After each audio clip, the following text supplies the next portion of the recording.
Hello and welcome to Bloke on the Range. Now, as part of an ongoing little series of little comparisons between certain details between a No.4 and everyone's favourite Kar98k, it's supposedly the most awesome thing in the world, according to the Intertubes, a little accuracy test. I have no idea how this is going to come out. I've got 5 rounds for each rifle. This is some original cordite loaded cases, Mexican matched with some Privy, I believe, 180 grain bullets. This rifle is a Canadian 1943 long branch and has its original 2-position flip, so the most basic sights that they ever put on these. The Kar98k is manky, but in the state it came to me, and let's see how it goes. Right, first up, 303, and we're going to shoot them both in exactly the same way. Wrist supported in a chair. Now some of this ammo's a bit click bang because it's old primers, but we shall try our hardest.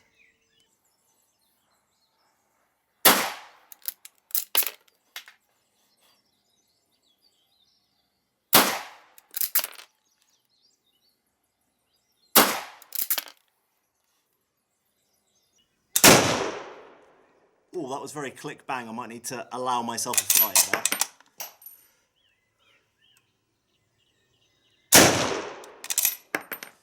Okay, let's go take a look.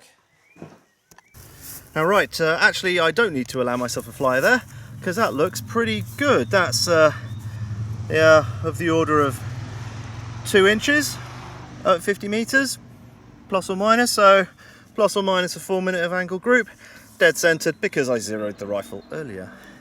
So let's change this out and see what the manky Mauser does. And as I'm walking back, in case you're wondering why it's hitting up in the 8 ring, well, the battle sight there is set for 300 with the bayonet, or about 400 without. And I'm aiming underneath the black, leaving about an inch of white. So that's the elevation change you've got to take into account with the battle sight. So onto the manky Mauser. Here we have S&B, the new yellow box, they call it training ammo, it's just their FMJ. 1, 2, 3, 4, 5. So I'm going to set the sights to about 300. So if you remember from an earlier video, if they're set to 100, they are invisible because there's something wrong with the sight there. And you have to remember how these sights work.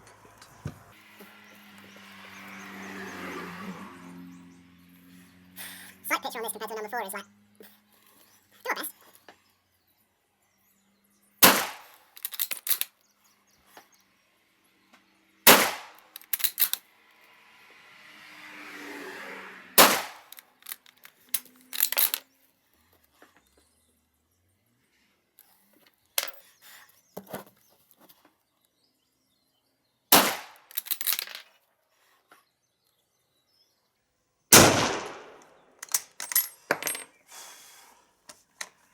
Much harder to aim.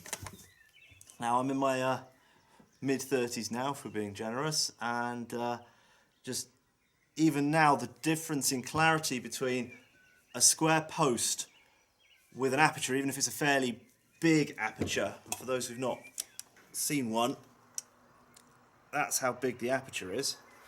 It's not like the Mark 1 micrometer rear sight, which is a huge ghost ring, but V and a barleycorn, and of course it's unprotected, so it's got polished, and it's just like, you can see the tip of the barleycorn, and everything else is just totally fuzzy. But let's go see how that one did. I have absolutely no idea at this stage. Okay, well that is actually an awful lot better than I thought it would be, shall we say.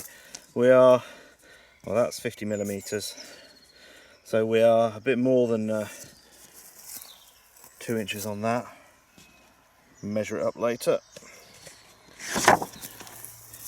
But I feared the worst, because just seeing the sights is a bit of a challenge on that thing. So not quite as bad as anticipated. And nicely centered again because I zeroed it earlier. So looking at them next to each other with the Mauser on the left and the number 4 at the right, yeah, you can actually see that I was being overly generous to the Mauser, saying a bit over 2 inches. That's a good chunk over 2 inches than compared to the number 4.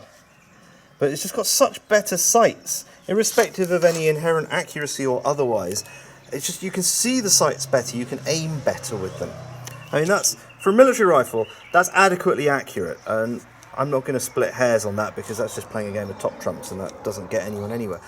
It's adequate accuracy, but it's not the frickin' laser beam that internet law has.